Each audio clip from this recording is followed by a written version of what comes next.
pulled up, we met the real estate agent, Denise, and she didn't even want to show us the house, really. She said, I want to show you one of my 10 favorite trees in the whole world. So she brings us right there, and we look at it, and it, I mentioned to me earlier that the land has been logged. So the fact that this tree is still standing is surprising to everybody. They think the tree is 300 to 500 years old, and now she's sick because of the aphid that's attacking. The hemlocks are endangered in Georgia. So she told us about this hemlock doctor. So we called the hemlock doctor, and he came out, and it was right at the same time my transplant had not worked. And the doctor said to me in his very doctorly, not very compassionate voice of, I don't know if there's anything else we can do for you. Maybe get your affairs in order. And so, but we're still having hope, and our family is full of hope. We still try to. And so the hemlock doctor came out and looked at the tree and said, "Oh, she's pretty far gone. I don't know if there's anything we can do to help her." So kind of like very mirrored what was happening in our lives. Yeah. He says, "But we'll try."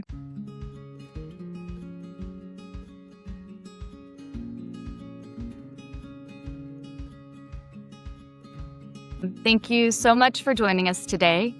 My name is Jessie Henry with Counseling Reimagined, and I have the privilege of welcoming you to Conversations Reimagined. It's so fun seeing names pop up from all over this morning, and we're grateful that you've chosen to spend part of your day with us. Here at Counseling Reimagined, we believe healing doesn't happen just in one way. Sometimes it happens in our therapy office. Sometimes it happens through community, through movement, through nature, or simply through hearing someone else's story.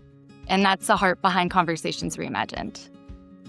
This series is our opportunity to introduce you to the people, places, and ideas that have inspired our own journeys and continue to shape the work that we do every day. We hope each conversation leaves you feeling a little more connected, a little more curious, and a little more hopeful. Whether you already know and love Elohee, you're curious about our upcoming Breathe Women's Retreat, or you're simply here for a meaningful conversation, we're so glad that you are. And now, I'd love to take a minute to introduce our guest. Our conversation today begins with Eve Cook. Eve is the heart behind Elohee Retreat Center and serves as its executive director. With a background in biomedical science and a deep passion for the connection between nature and well-being, she envisioned a place where people could step away from the busyness of everyday life, reconnect with themselves, and experience the restorative power of nature. That vision became a reality in 2011 when Eve, alongside her husband Michael, and their family opened Elohee Retreat Center.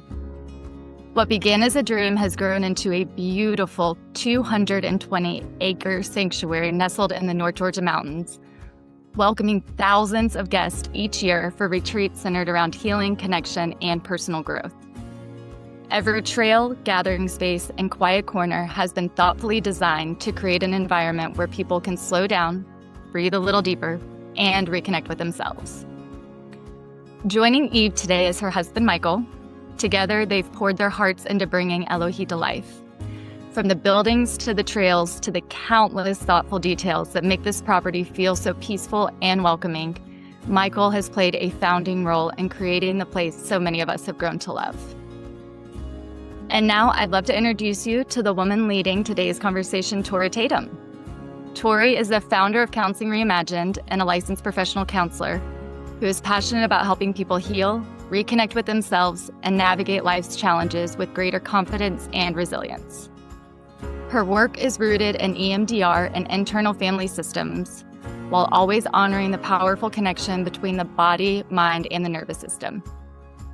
Beyond the therapy room, Tori has a gift for creating spaces where healing happens in community. She leads yoga and meditation classes, community circle gatherings, workshops, retreats, and other wellness experiences that invite people to slow down, connect, and grow together.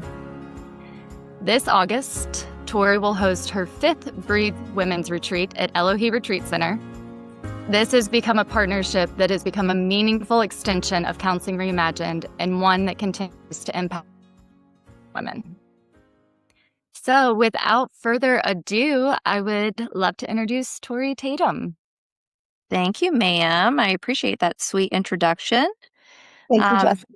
Yes. And for those of you that don't know, Jessie is our neurofeedback specialist here in the office, and she is also my co-facilitator for retreats. And she makes magic and healing happen in office and in retreats with me, and we have so much fun together. Honestly, Yeah. it's the best time. Yeah. So Eve and Michael, thank you so much for being here with us today. When we considered who we wanted to continue these types of conversations with, you immediately came to mind because our purpose in this and our desire in this is to give people an idea of other components of healing, right? Like everyone these days knows about therapy. Most people have tried some form or fashion of it, and they either like it and feel like it works for them, or maybe they feel like pieces are missing, or like they need to find new and different ways to integrate healing into their lives outside of the therapy room. And I wanted to talk to you guys because you've created your own healing mecca in the mountains, and it's really, really amazing to be there and to experience what you guys have created. So, before we get started, is there anything that you guys wanted to add to the introductions or anything that you wanted to add about Elohee before we start with the questions? Well, thank you for the wonderful introductions, both Jesse and Tori. We feel very honored to be here and have people interested in learning more about Elohee or hearing the story. And then I see people who've been here before on this call, and it's very heartwarming to me to see that. So we started Elohee as a family-founded place, and I feel like these years we've done this, the family keeps expanding. So I feel like you are a part of Elohee family. All of you who've been here are part of Elohee family, and it's very special to us to know that, yeah, we're doing this because we believe in what the healing power of nature can bring and community and connection. So, I love it. yeah. Well, can you tell us, for those of you that don't know Elohee, that don't know you and your story, what was happening in your own life that led to Elohee? So we'll start at the very beginning. My parents met as meditators back in the 70s. And so they have that bond. That's what's kept them through marriage over 50 years now, of having this bond of really diving into reflection and personal growth and spirituality and meditation. So I was raised in this kind of environment. They started a laboratory in the 80s in functional medicine, and they were kind of the pioneers in that area of this now thriving field. And so we grew up with that environment. I went to school to learn enough to be a part of the family business, and was there. Michael worked there too, and so the All, laboratory, all the family has all worked the there at family some is point. there. I love it. I love it. Uh, and then about a month before we were about to get married, I got diagnosed with lymphoma, Hodgkin's lymphoma, and it was supposed to be the easy cancer to treat. So we did the whole, 6 months, and not to minimize that for anybody who's gone through that, because it's definitely um, just even the first diagnosis of anything like that is pretty serious. Yeah, and Yeah. treatment, and Yeah. there was, the easy treatment was not an easy treatment. It was still, chemotherapy is difficult, and getting the diagnosis, it's Mhm. just that part is very difficult. So I think a lot of people probably listening to this can relate to that, whether it's been happening to you or you have people that you love that it's happened to. Any kind of thing like that is hard to work through. Mm. But we went through that whole process, and then after 3 months after finishing, found out I relapsed, and so that brings up all kinds of more questions of what are you going to do with the rest of your life when you don't know how much longer you have left to live, Yeah. which I guess all of us can say that because none of us know how long we're going to have to live. Right. But it kind of was like front and center for us now. And I was feeling a little low. And my mom said, well, imagine what your life could be like if you could dream anything. And so we thought about it. And we've always talked about moving to the mountains. And then I've always wanted to do some kind of hospitality, something or other, because I love nurturing people. And and having the spiritual foundation from how I was raised, we thought retreat center seemed in line with that. So we would just dream and vision. So we went to looking at properties, and we looked at some and we were like, oh, that's nice. Mainly for us, it was a way to kind of get us out of our head of what was happening, the reality of happening, A bit of a distraction, like a really. distraction. Yeah. Okay. But then we came across this land that now Elohee is on, and it spoke to all of us very deeply, our family. It felt something special there. The land is originally stewarded by the Cherokee, and it's been logged and gold mined since then. Gold mined, then logged. So the land has had a lot of things happening, but it still felt so warm and inviting, and we felt a very special energy and connection to it. And so we're like, but we're not really serious about doing this, are we? And my dad says, if all this ever is a place for our family to heal, then let's do it. So my parents bought the property back in 2010, and I was scheduled to do a bone marrow transplant 2011 to keep going with the cancer journey. So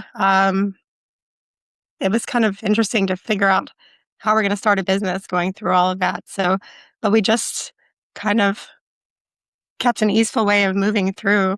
I was in quarantine for several months, but we all lived in Atlanta at the time, and we would come up on weekends and make trails and vision and dream. So we kind of lived our lives in 3-month increments. But Elohee, it wasn't called Elohee at the time, but it gave us something to live for and dream of, something To focus on. to focus on. Mhm. Um, so that's kind of how it was birthed, and we kept going with it, even though my bone marrow transplant did not work either. Wow. We still kept saying yes. We started building a house here, even though I didn't know if I was going to be alive to live in it. And um, but but it, but for some reason, we kept being drawn to saying yes to this, and we wanted to share it. We felt like the land, this place that we found, was too special not to share with other people, because we saw how much we got out of being there and how it helped us during going through hard times. Yeah. Went through the chemo and the bone marrow transplant, and she did alternative therapies as well, which were not easy and very time consuming. And we saw how much just showing up for a weekend at a time was calming and restorative. And we're like, yeah, this could be a thing. Yes. And boy, is it. Oh my goodness, it is a thing. It's amazing. And also just realizing that the Southeast is kind of underserved Yes. in this area. Yeah. Made even more sense. Yeah. Yes, Yeah, that's a absolutely. huge component of it. Yeah. Yeah. So Jesse and I have visited a couple of different retreat centers. And let me tell you, for those of you who have not been to Elohee, like there is nothing like it. You guys, Eve, when you were speaking earlier and you mentioned retreats were always on my mind, and this component of nurturing, that word really sticks out when I think of Elohee. Like, you go there and your body, your soul, your mind are nurtured. Your gut is nurtured. Everything about you as a being is nurtured. It's like being held by the trees and by the people who work there and by the space that you guys have created. It's just absolutely magnificent. And so that is why I have continued to come back over and over and over again. And I'm telling you, I would not just say this, like, there isn't another place that we have experienced like Elohee. So I think that you being nurtured yourself by nature has transformed into this thing that allows so many other people to come and have the experience that you have had in those mountains. And that is just really beautiful. And it reminds me, Michael, of the hikes that you guide. Going on those hikes is one of our favorite experiences because it's like being grounded, it's being mindful, it's being present, it's being surrounded by nature, and you're also kind of learning at the same time. So, Michael, out of curiosity, if do you have a takeaway for participants on these hikes? Is there something that you want them to know and learn or have after they leave that experience? I think the learning about stuff is really just kind of a distraction that gets people out and into nature. There's a Mhm. lot of people that come and they're very uncomfortable. They won't go on a hike unless it's a guided hike. Mm. They feel safe. They're like, okay, there's somebody that's here, and I can go on a hike, and Yes. okay. And then you're as we talk about, this plant or that plant, it distracts them from being in nature. You're like, oh, there's animals out here, and gets people comfortable. Some people have come back over and over, and maybe they didn't go on a hike on their own the first time, but then the second time, like, you know what, I'm just gonna go out there and I'm gonna be in nature, and then maybe the third time they come, they're like, oh, I went on this hike and it was so great, and you could see the development of Yeah. experiencing nature and getting out in it. And I think that's really the takeaway. Like, yeah, you might learn Mm. about this plant, or you might see a squirrel or a deer or something, which is very wonderful in itself, but just learning to be comfortable and getting out in nature and experiencing it, and the benefits that come from that is really the takeaway, I think. Mhm. I Yes. love that so much. Tori, real fast, I'm going to jump in if you don't Yeah, mind. yeah, go ahead. But we very intentionally like to do 2 full days while we're there. And the first one is when we always do the guided nature hike with Michael. And then it's so fun to see where people end up like dispersing to on the second day Mhm. because people feel comfortable to get to the meditation rocks. And the hemlock is a big one. They'll come back from free time and be like, I just wandered down to the waterfall. And it's like, we love that for them. And I love because a lot of it is the confidence of you showing them around. So that's so cool. Yeah. Yeah, Jesse, to piggyback off of that, I love that as well. And Michael, I really have learned so much on those hikes with you that I texted Eve a couple of it might have been a couple months ago now, but I was in Cleveland and on a hike, and I saw some hemlock trees, and I was like, "Oh, those are hemlock trees." And I knew what they were because of you guys. And I even found some like baby like pine cones, and I was like, "Oh my God, these are like the baby seeds." And I knew what I was talking about because of you. So thank you. Very nice. Nice. Mission accomplished. Yes. Yeah, it is. Yes. Absolutely. And the hikes get me out there as well. A lot of the times Yeah. I'm out there clearing the trails or making sure there's not fallen trees or things like that. And I get to enjoy the hikes walking around as well. It's like, oh, this is the fun part of getting to. I'm not working so much as I'm just getting to go on a hike. Yeah. He Yeah. comes home after the hikes and always tells me the whole story, like, "Oh, and we did this, and these ladies like this," and he just loves interacting with the groups. I think we Yeah. can both say that's one of our favorite parts of having Elohim is meeting all of the people that come here and Mhm. having little, no matter how big or small the connections are, it's very special to us to be able to have those connections. That, Yeah. Yeah. that's the whole point. And we kind of we have created it, and then we went through COVID, and there was nobody here. So it was just space. And we're like, well, this isn't really the point of doing this. And then when people get to come back again, we're like, oh, yeah, here we go again. Yeah. Perfect. This is Yeah. why we made this, and bringing other people here to experience it and go through whatever they're going through is Yeah. point.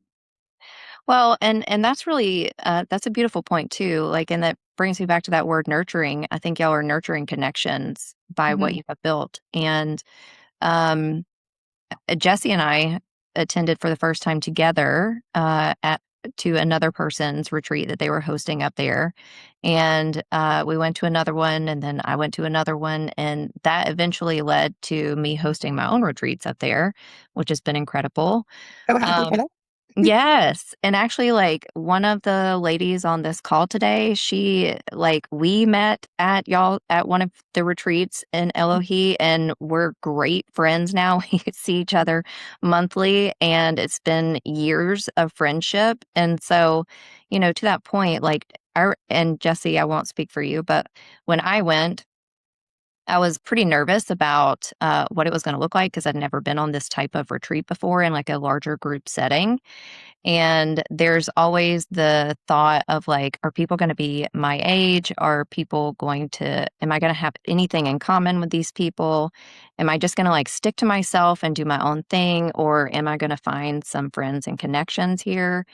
And I can honestly say that we have experienced it ourselves and we've seen it over and over again. People come by themselves and they leave with like lifelong friends. It's just such a beautiful thing. Yeah. Yes.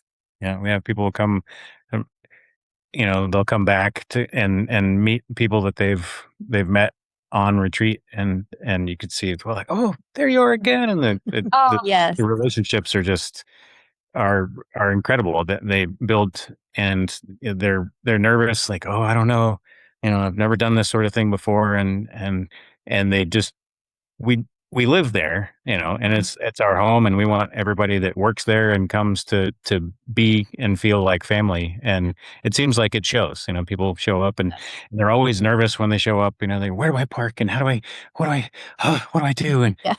And and the first day, they slowly start to settle in, and then by the time they leave, they're like, oh, it's so wonderful, and I love everyone, and Yes, it's exactly. it works. Exactly. It does. that was It me does. showing up the first time, like hot mess, getting out of the car, all the luggage. What do you mean I'm leaving my, like, all the things? Yes. Yeah, I love it.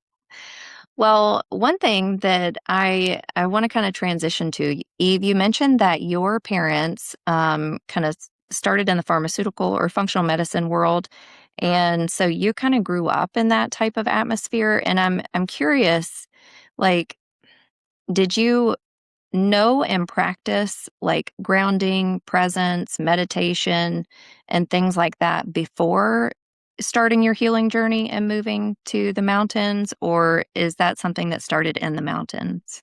Oh, yes. Well, because of my parents, I've been exposed to a lot of beautiful things. And, they taught me how to meditate and do yoga and things like that. So, and I had also in my adult life in college, starting in, college and after being part of women's circles and just seeing the connection, craving that kind of connection with people in that way and continuing yoga. And actually, Michael and I are married today because of yoga. That's another story for another time. But Aw, I love it.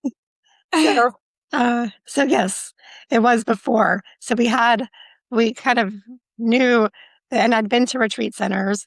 Kripalu is like the mothership of retreat centers, and I've been, my had been going there for decades.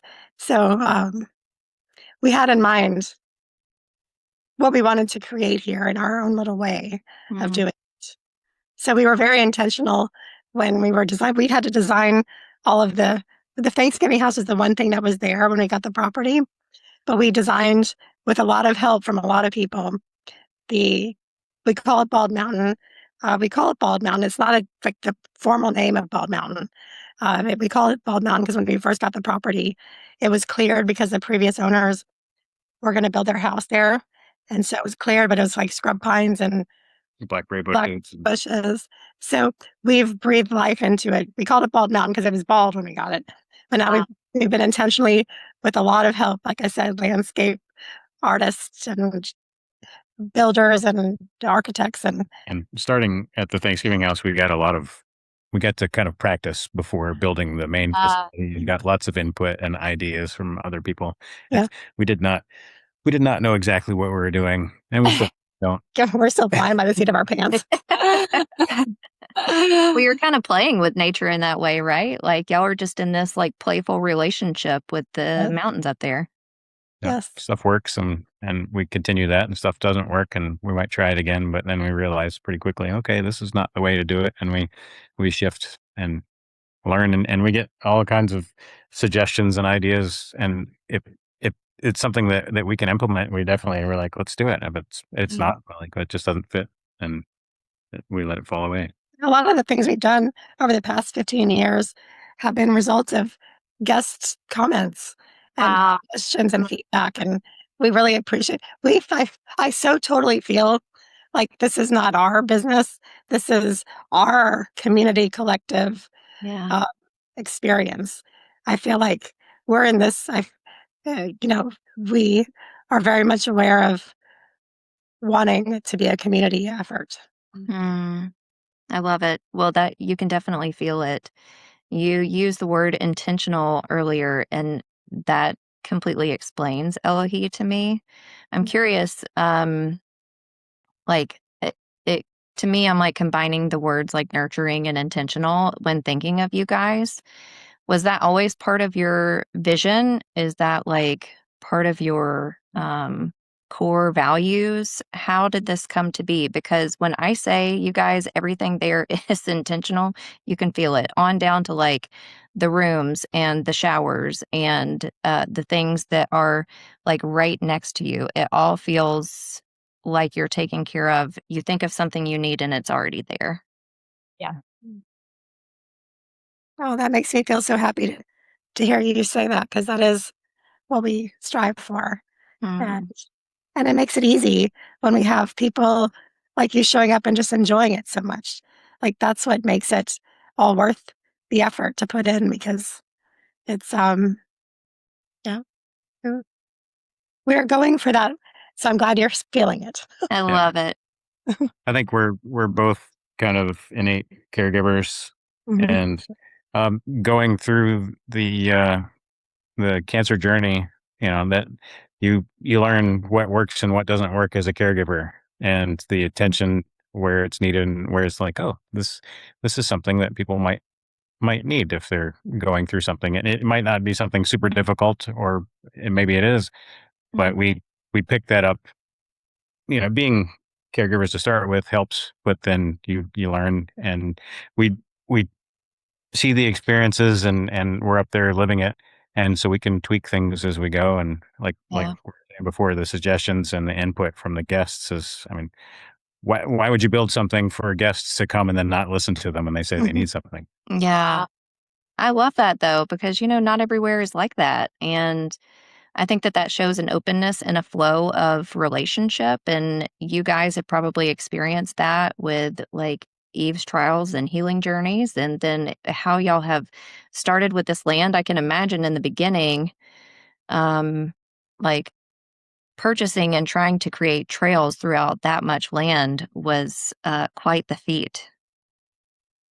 To us, it was more one of the biggest gifts, I can say, to Mm, me, because it got us so connected to the land and so connected. And it was we were developing the trails for the majority. We've developed some later, but it was during that really difficult time in our lives. yeah. And it was a way to be out there together. Family, friends came out, Mm, helped build those trails, vision those trails. And it was, to me, a very sweet time in our lives. mm. Got lost in the woods a lot. Yes, I can only imagine. Michael, you mentioned a lot about with the caretaking and trial and error and things like that. Would y'all mind sharing the story about Eve with your treatment and going along with the Grand Hemlock as well? Because we have a few Mm. new people on here that haven't gotten to experience that magic also. Do you want to share that story? I think you tell it a little better. Maybe I'll start. She she goes a little bit more in depth, and her For the frou-frou-y, and Michael's more of the information. I but love it. so the story of the hemlock started from our first arrival at uh, at the Thanksgiving house. When we pulled up, we met the real estate agent, Denise. She is a character, and she's full of life, and she's a wild woman. And she didn't even want to show us the house, really. She said, I want to show you one of my 10 favorite trees in the whole world. And she said, Wow. follow me, and scrambled up the waterfall. Like, this is how you, Trails up yeah. She there. just like, Wow. and we went, and I'm like, this woman is crazy. What is she doing? And she takes us out to the hemlock, and just, and it's a very grand, large tree. And she starts telling us about the woolly adelgid that's attacking these trees, and the hemlock doctor, and just introduces us to how to treat these trees, and as we're going through Yeah, the whole experience. so she brings us right there, and we look at it, and it, I mentioned me earlier that the land has been logged. So the fact that this tree is still standing is surprising to everybody. They think the tree is 300 to 500 years old, and now she's sick because of the aphid that's attacking. The hemlocks are endangered in Georgia. So she told us about this hemlock doctor. So we called the hemlock doctor, and he came out, and it was right at the same time my transplant had not worked. And the doctor said to me in his very doctorly, not very compassionate voice of, I don't know if there's anything else we can do for you. Maybe get your affairs in order. Is that you're in rough shape, but we're gonna just keep treating you and see what happens. Yeah, we'll just do another transplant. I'm like, no, I'm not doing that again. And so, but we're still having hope, and our family is full of hope. We still try to. And so the hemlock doctor came out and looked at the tree and says, "Oh, she's pretty far gone. I don't know if there's anything we can do to help her." So kind of like very mirrored what was happening in our lives. Yeah. He says, "But we'll try." So we tried, treated her, and since then, Michael has treated thousands of trees, hemlocks on the property, and they're all doing better, and I'm doing better. I don't have cancer anymore. It's been 13 years since I haven't had. I've finally found a doctor who gave me hope, and so that hemlock is thriving. And I think so much. She's if you look at the map, she's kind of in the heart center of the property too, which is she's like the heartbeat there. And a lot of people go there, and we all come to life with our own struggles, and we have people that we love going through struggles. And so I think people come to that hemlock, and it's a very ceremonial place for us of giving honor to her and this land, and also receiving the love back from her, and for ourselves and for the people we love. And she's been adorned with all kinds of beautiful little painted rocks and things like that. So it's a very special place. Yes. She reminds me of like a nature altar almost out there in the middle of the woods. It's stunning, and it's so I could literally, well, every time I'm up there, I spend a long amount of time just looking at all the treasures and collections, and always make sure that I bring a little gift to her as well to leave on the property. Oh, It's special. thank you. Thank you from me. Thank you from her. Yes. I call her, but I love it. Yeah, Yeah. I will start doing that as well now as well. Yeah. Yeah. I know some of you who've been here at Elohee before have seen the hearts on the trees as the trail markers. And I just want to say that started with my niece. She's now graduated college, but she was little back then. She and her friend and I went out with paint and painted hearts on the trails Aw. like a gazillion years ago. And we've had to, replace over the years, but that started with my niece, Lucia. And and people seem to like the heart trail markers. Yes. Yes. Another, I know I keep saying this, but like of all the thousands of things that I love, the hearts are so special. I have so many just hearts on trees in my camera roll every time I look at That's a cool heart. That's a cool heart. The newest hearts were we came up with the idea just randomly of we're painting these things on the trees, and they it breaks down and it doesn't look that great, and it's probably not that wonderful to just keep painting on these trees. So we were like, metal hearts, and we're like, man, that's so hard you can't buy them. And then one of our employees said, well, I'll just work on them. So we got him some scrap sheet metal and just a tool to make the hearts, and he just went for it. So that was Len. Yeah. Of course. Love him. Yes. Yeah. Lynn is awesome. We're so grateful for Lynn too. Yeah. Y'all's whole team is amazing. Yes. Yes. I love it. Incredible team. You would not be able to come to Elohee without this amazing team. They are gems. Yeah. Yeah. They definitely make it special. There's no doubt about that. They make it special and they make it work. Yes. Yes. Yeah. Yes. Yes. We have both function and gratitude. So we're grateful for that. I'm curious, so we just talked about the hemlock, so maybe that's it. But do you guys have a favorite part of the property? One thing I will say that I like about where we live in Georgia is that we get to experience the seasons. I love each season for what it brings. It's very different. Georgia gives us a very distinct, different season. And so for me, it's not a place at Elohee, but it's a thing that I like about it is enjoying the winter for being able to see far through the trees and the quiet and slow down, what nature brings with winter. And in the spring, things start to open up and you start seeing all the yellow flowers come first. Yes. And then summer is just, for me, kind of my favorite season. Okay. Everything's ripe and bursting, and fireflies, and frogs, and flowers, and bees, and butterflies. I guess it's a little cliche, but like my favorite part is the part where I'm at. when I'm there. So, Love that. like Yeah, that's each good. each part of it, like the waterfall is incredible. And when you're at the waterfall, you're like, wow, this is just amazing. But you don't think like when you're at a different part, like, oh, I wish I were at the waterfall. You're just like, Oh, you're this right. is amazing. And I love the walking on the trails with the club moss, and it's just like this carpet of green. And then you get a little further on the trail and you're like, wow, these ferns are just incredible. Like I don't think, oh man, I wish I was back at this other spot. Like each spot Yeah. is just amazing everywhere you're at. That's why we fell in love with the property when we first got there. It's like every place you go is the place you want to be. Yes. I love that. That is so true. That Michael, that is such a beautiful take, and I think it speaks so much to presence.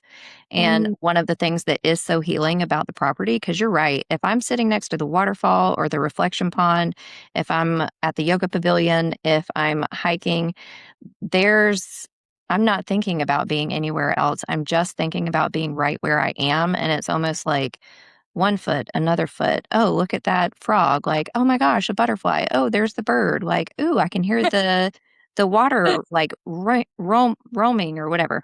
And it's such a mindful, present experience that it almost makes any worries that you have about life and whatever was on your mind before you got to the property like melt away. It's hard to think about anything except what you're experiencing at each moment. It's Yeah. almost like you're forced to be mindful. It, Yes. it helps you with that practice for sure. Yeah. Not Yeah. forced so much. It's like we're not forcing anybody to do Yeah. anything. You're just like you're held in Yeah. mindfulness, I guess. Yeah. Yeah. You're invited and allowed. Yeah. Yeah. Yeah. Yeah. I love it. I love Great. it. Well, Tori, I know we also wanted to make sure that we save some time for question and answer. So Yes, I ma'am. put out on social if any of my followers had any questions that they could ask the Elohee owners, and I got a few things as well. But also for anybody that's joining us online, feel free to do the little raise your hand emoji, and we will take you off unmute if anything comes up, or feel free to type away anything in the chat as well. So. I did want to read real quick. Oh, Katie Fullerton made a comment, and I just wanted to read it to even Michael. yes. So she said, the hikes are also my favorite part. My first time, I ran all the trails and didn't do the hike. Then, as I healed my burnout and the cult of doing, I realized the slower guided hikes in relationship with group, Michael, and the land is so healing. Mm. I Mm. love that. Thank you for Katie. sharing, Kate. Thank you, Katie. That's such an important point, actually, because so many people feel the doing, doing, doing, and Hmm. giving ourselves an invitation to slow down is a really hard thing for people to do, and me included. And when people show up to Elohee, it's like I just want to give you a big hug and say congratulations Mm, for taking the time for you to do something good for you. Yes. yes. It's like applaud, like pat yourself on the back. Yeah. Yeah. Yes. Exactly. It's like people are choosing themselves and like their will to thrive by participating in something like that. And I think they always go away. I know that I have for sure gone away with skills and like reminders of why presence and mindfulness and grounding and nature and connection is also important. It's like I can take those components back into my everyday life. And no, I'm not like living on the mountain at Elohee, but I'm inspired by it to live more like truly and authentically connected to nature in my life. Well, and that's perfect. That actually kind of leads into one of my questions that I got on social media was, so we've been chatting with a lot of women with the registration progress for our upcoming retreat. So what would you say to somebody that's maybe a little bit nervous about coming, maybe if they're on the fence about coming, what would your advice be for those people that haven't officially jumped in yet, that are still thinking about it? I will say, after doing this for 15 years, I have heard a lot of, and we've seen, as Michael mentioned, guests showing up nervous. It is, I think, totally normal to be nervous and anxious. And somebody told me once that sometimes when you're feeling that way, it's a sign of inviting yourself to say yes and go Mhm. for it, you know? Yes. Um, get that, like the creative spark. Something is making you nervous, but maybe it's going to help you move to say yes. And Mhm. so, and also a lot of people worry if I'm coming by myself. Is that okay? I'm not going to know anyone. Most people come by themselves. Yeah. And like Tori said, you make friends along the way. And also, if you want to come by yourself and be silent and not have to talk to people, you can do that too. This is an Absolutely. invitation to kind of show up as you are and, you know, and it will ease, as you're here. Nature will provide. The facilitators like you will provide safe spaces. Our staff will provide. So you will feel cared for and not have to be scared. Mhm. But it's normal to feel nervous. It is very normal. So, yeah. And we designed the space to accommodate twice as many people. We got the permits and everything, and laid out the initial plan to have over 100 people on site at a time. And we realized, we did the phase one, which was half, and we thought, we'll grow as the business as gets popular. But we decided that's too many people for the space. So if you come and you're like, you do your classes, whatever they are, yoga or meditation, art, and it's too much for you. The space is big enough where you can easily step out and have some alone time with nature and get what you need, and then you can go back in. Like, well, that was too much. That was too much. I need to go outside and sit in a hammock. I need to go listen to Yeah. a or watch a butterfly or anything like Mhm. that. And then you can. Oh, yeah, I'm recharged. You're not stuck with just people everywhere all the time. Yeah. Oh, Yeah, it's exactly. almost an invitation to there's enough space and place that you begin to check in and really start to nurture yourself. So if Mhm. you are with a group of people and it does get overwhelming, it's like, you know what? I'm going to go check in with me and just sit in this hammock on the pavilion. That's one thing that we also spend a lot of time implementing in our retreats is it kind of in like our welcoming circle. We tell women and we actually have them practice of allowing yourself to decline an invitation of speaking with somebody. So if you are out there by yourself, and we tell everybody, ask permission before you walk up to somebody sitting by themselves. And if you are that person, you're allowed to say no, like I just need some time alone. And then we even have our participants out loud, because as women, we need that sometimes. Our participants out loud say no together, like this is time for me. And we practice that as a group to get that nurturing feeling. Even that's a Yes. big. Yes. Yes. Mhm. Yeah, and it's okay to hear no as well. Yes. Walk up and ask, Absolutely. Yes.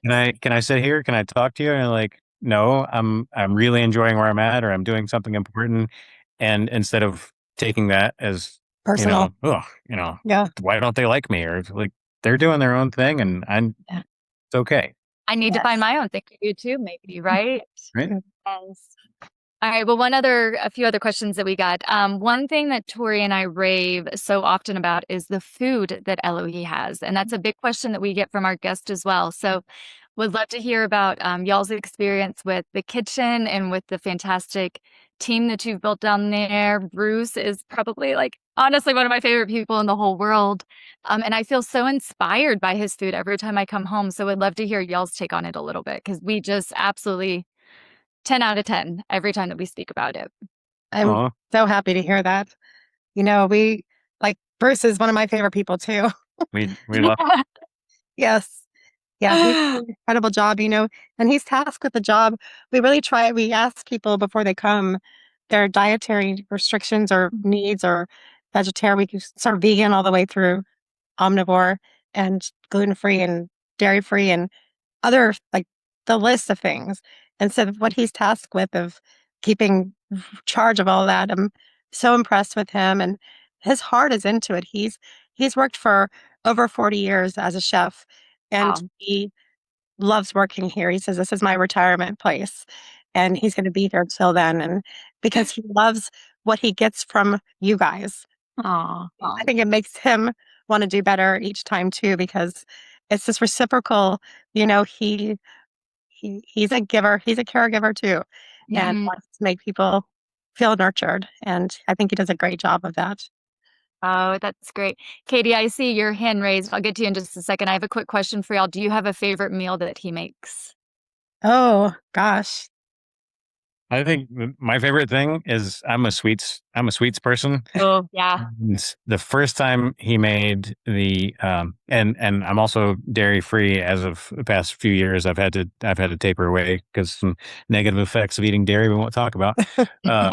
But I I love sweet things and I really like banana pudding, but you just can't have banana pudding because it's got so much dairy in it. But he came up with a dairy free banana pudding Wow. and then he makes it a tropical banana pudding. So Yes. there's mango and coconut in there. I was like, Bruce, don't mess it up, man. What are you doing? You can't put this other stuff in banana pudding. Like you're gonna ruin it. And then I was like, oh, this is really good. Taking that, please. Yes, I will have. Not a sweet tooth person like he is. So I would say my favorite thing, and probably one of the most requested recipes, is his tom kha soup. He makes very good vegan tom kha soup that people love. And we know from experience, Thai food is not easy to make. Yes. Right. Yeah. He does it well.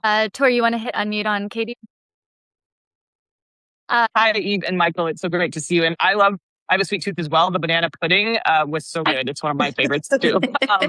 But I'm curious about a part of, I've been 5 or 6 times, and a part of my journey there has been the spa and the services that you offer on site from, I'm assuming surrounding community members. And I'm wondering if you could talk a little bit about your connections to that broader healing community and the healing arts in that area, because it seems so rich up there. Oh my gosh, you were so true. I cannot believe we landed in such an amazing town in the middle of North Georgia. But Satinakuchi has got a wealth of amazing people who are gifted artistically, healing talents, musically, just so all of our therapists are local. They just drive in and some of them have been with us from the very beginning. Janine, if you've ever had a massage from her, she's been here. She helped actually design the spa. So we're grateful to have them. Reiki therapist, Robin, she's local. And yeah, it's a nice addition, I feel like, for people to, again, say yes to allowing themselves to do something for themselves. Yeah, it's not our focus. We're not a resort where we just this is the spa and just come and have spa services. But it sometimes people just really need a little extra something either. And we've had many people come in and like Reiki. What is this Reiki stuff? I don't know anything about Reiki. And they said, well, I'll try it. I suppose you don't have another massage open. I'll do a Reiki. And they're like, they get done with it. And they come out and they're just like, I'm never doing a massage again. I'm only doing Reiki. This is amazing. I don't know what it is, but I love it. Yes. And we're always looking for more therapists because people have busy lives and they've filled schedules and things like that. So we're always looking to enhance the experience and if you do come and want a massage, we do please ask that you request it at least 2 weeks at a time so we can make sure we get the therapist. Well, and even just the list of like facilitators that you have local in the area that you send out to people like Tori and I that are hosting is fantastic. We have the pleasure of using Charlene with I love Charlene. Little shout out for that. And she comes up and she'll do yoga for us twice. So good. And Tori is a yoga teacher as well, but it's also a time just for Tori and I to even like participate while we're leading the group and just kind of take a deep breath. So Katie, that was a great question because the wealth that y'all have around you is fantastic. Yes. Yeah. There's a big nonprofit, the Satina Kuchi Center. They bring in, they have plant sales and education about ape species, and they have art stuff, and they have all kinds of educational events. They do plays. It's a really, they're 5 miles maybe down the road. Like we landed in a really incredible spot. I love that. All right, here's one question that I thought was fun from Instagram. What is one thing that guests always pack that they never end up needing, and one thing that people forget to bring? Their phone chargers. Yeah, That's the one. Oh, that they pack. Love that. Yes. They forget to bring their phone chargers, and then they also leave their phone chargers. Yeah. One thing guests bring a lot of are their own pillows, because some people are very like, I need this pillow. I don't know if they're going to have good pillows, and I don't know. And they get really nervous about it. And then they leave and they're like, I never used it. Yeah. You guys have great pillows. I mean, we try to try out all the stuff and make sure it's, we don't want people sleeping on a cardboard bag. Yes. Yeah. Yeah, that's one thing I try to speak to when I'm telling people about the retreats as well, is that, you think of like, I'm going on a women's retreat in the mountains, and you kind of think like, oh, is this like camping, log cabin style type thing? What's going on? And like, while you are so connected to nature, when you get in that room, it is cozy, it is comfortable, it is cool. Y'all have great linens, you have great pillows, and like great shower things. It's just another way in which y'all are super intentional and nurturing, and it shows. Yes. That came from us. We've camped a lot. Mm-hmm. We camping people. We don't camp as much as we used to. As we gotten older, we're a little, that hurts a lot. I don't know if I can camp so much. So we tried to make the rooms comfortable enough to where when you're in them and you're either sleeping or relaxing or taking a shower or something like that, that they're comfortable, but not. We didn't want them to be so comfortable that you stay in there. Yeah. Yes. Even her aunt did all the designing of the colors and the layout and all that stuff, and they made it really lovely. They did a fantastic job on that. Mhm. But we also like get in there, rest up, shower up, and get back out. Yeah. Come back Yeah. out and do stuff. Yes. I love it. I will also say, during our breakfast chats in the morning, which is one of my favorite times, everybody that comes in is like, I slept so well. Like everybody has, because we're doing a lot of work, and then y'all provide such a sanctuary for rest as well in the evening, and it's quiet and dark and stillness and all the things. So that's one thing everybody says is I had some of the best sleep of my life, which is really nice. All right, Michael, this one's for you, one that I got on Instagram as well. What's been one of the most challenging projects that you have taken on at Elohee? They're all a little challenging in their own way. Probably the biggest project was, imagine the pond was just a really big endeavor, and it's been so long ago that we kind of forgotten about it. But it was an entire summer of a muddy, sloppy, rocky mess. It was like the rainiest year it's ever been, and Worst. we were all orange all the time for months. The guys that built the ponds stayed at the Thanksgiving house, and we had white sheets and white towels, and They were all red by the end of the summer. we had to throw Oh all my that gosh. away. And me personally, I was orange for a very long time. We had to scrape the mud, The red clay. the red clay mud from the rain. We'd scrape that and be able, just so we could get in and out. Wow. And it was a huge project. There's over 100 tons of stone were brought in, and just the design was very intentional. The same thing, like there's one guy, Dale, he touched almost every single rock. He'd say, go find me a rock that looks kind of like this, and realize just kind of this person go look for a rock, and he's like, no, not that one, no, not that one. This is the rock. And he'd set it down, and he's like, now go find me a rock. I'm like, oh, God. But it was such an incredibly large and long project, but just so worth it. Is a kind of a centerpiece. When you get up there, you can just fly down, and you could see, that it is grown over time and changed, and there are plants that weren't there, and you could see frogs and butterflies and dragonflies and just all kinds of stuff. It was worth the pain of doing it. And not to mention, Andy and Carolyn, we haven't talked about them much, but they were just essential because they provided the startup capital to do this. I mean, it would not have happened without them. And that pond was not cheap. I can only imagine. Yes. Yeah. And you can do them less expensive. We have a neighbor that lives a few miles down the road that did his himself. So it's a wide range that you can do. But yeah, that was a big project. Well, I feel like the pond gets better every single year. Every year it gets better and better. Yes. And thank you for sharing that story, because even with the intentionality behind the gentleman with the stone too, like that is the kind of time and quality and dedication that you feel in every single space of Elohee, is the intentionality behind it, down to finding the perfect piece of stone to go into the pond. It's so beautiful. Yeah. Like I said, it's been a team effort. Michael and I, we've been doing this now for 15 years, and it's been a lot of time for reflection for us recently.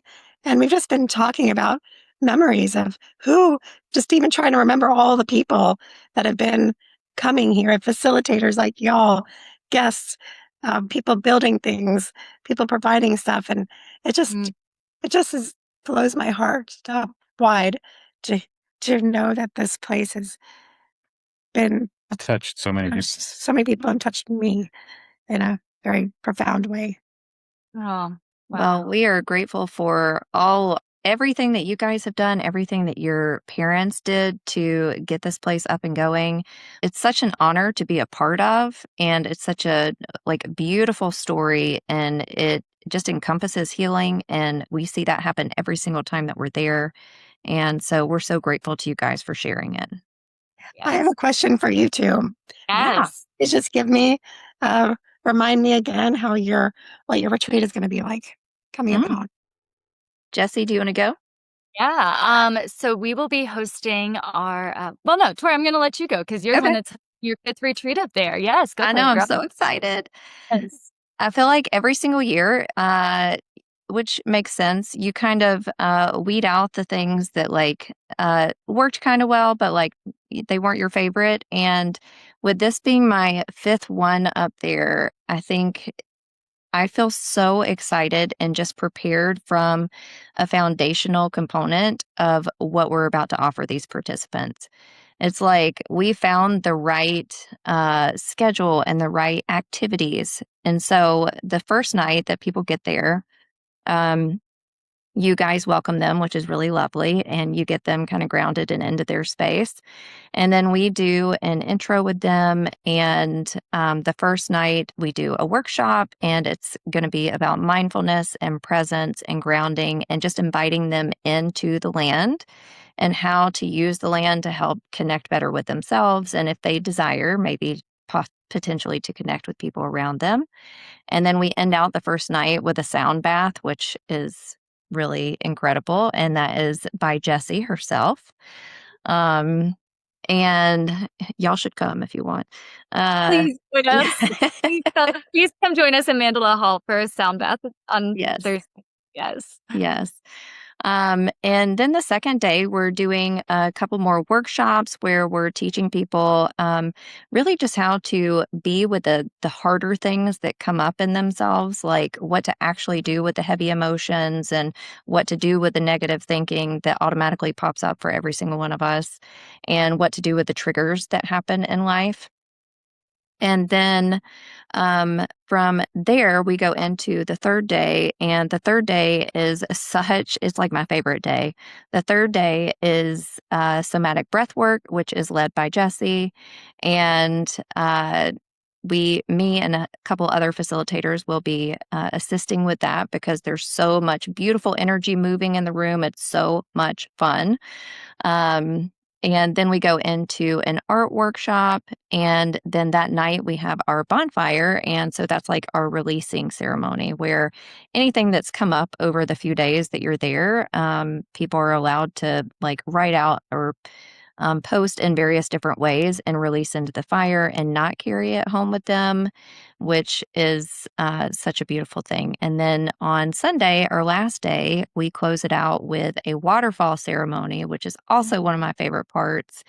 And we have so many photos of people from the waterfall ceremony. Like, we originally started by inviting people to get a bucket of water poured over their head, almost like a baptism in some way, just washing away anything they didn't want to take home with them. And then I don't even remember how it happened, but one of our participants was like, "Can I just get in the waterfall?" We're like, "Yes, absolutely." So we have so many photos of people just letting it all go and just being completely inundated with joy and presence. And it's such a fun thing to see. So, And Eve and Michael, I'm sure that y'all probably already know this, but in the waterfall, there's like a perfect little nook There's like a carved bench. into the rock Yes. to put your bottom on Yep. and to lean back and just get immersed by the water. It's like it was made for it. It was made was. for waterfall. it's another part of that magical aspect. Yeah. I remember finding it and being like, yeah, this is what this was supposed to be. What are we doing? Pour buckets over people's head, get in the water. Yes. I will tell you, it's one of my favorite things. Our house is not too far away from the waterfall, and I can always tell when someone's gotten in the waterfall because I hear, woo, or, like laughter or cheers, like someone's in the waterfall. Yes. So happy. Oh, That's so great. Oh, I love it. Well, Tori, I know that we really wanted to be honoring of people's time, so I would Yes. love if you could kind of close us out for a minute. And, yes. Yeah, absolutely. Even Michael, thank you so much. Everything that you brought to today's call was so special. And I think that it just shows people who have been there and who haven't been there more of who you guys are and what Elohee actually represents. And we just want to thank you guys so much for your time. For anyone who is interested in joining Jesse and I's retreat in August, we are going to send out an email after this, and it will have some follow-up information about Elohee Center in general and information about our retreat specifically. If you have any questions regarding any of this, please feel free to reach out to us, and we are happy to answer them. And thank you so much for spending a Monday morning with us. We greatly appreciate it. Thank you for being here to everybody. Fun. Thank you so much. Yes, thank you guys so much. Can't wait to see you in August.